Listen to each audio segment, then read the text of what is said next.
Langga, payakap nga. Nangihina ako kasi lalo ko lang nararamdaman ng distansya nating dalawa. Napakasimpleng salita pero napakahirap gawin kasi ang layo mo. Oo, di kita mayakap ngayon. Hindi ko mahawakan ng mga kamay mo kapag may problema ka.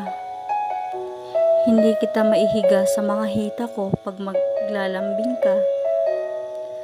Pero ang lahat ng yan ay kakayanin ko kahit sobrang hirap pa. Hindi man kita malambing ng personal kapag may tampuhan tayo. Hindi ko man masisilayan ng mga ngiti mo sa tuwing sinasabi mong mahal mo ako.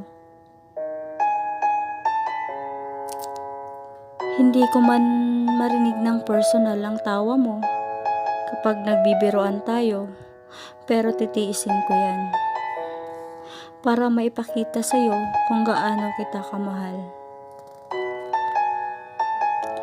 Kahit maraming beses na ako nagtampo, pero andyan ka pa rin.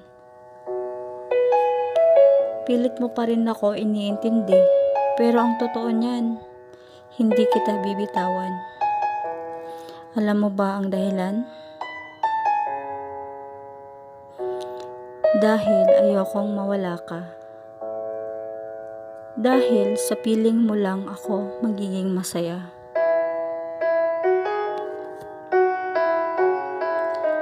Oo, magkalayo tayo ngayon, pero hindi naman yun permanente eh.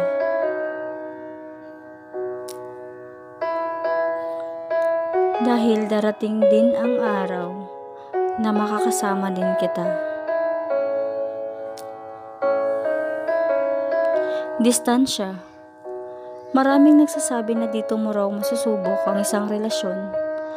Pero palagi mong tatandaan, distansya lang yan. Totoo pala ang sabi nila na kapag daw ang isang tao malayo sa'yo, lalo daw lalalim ang pagmamahal mo.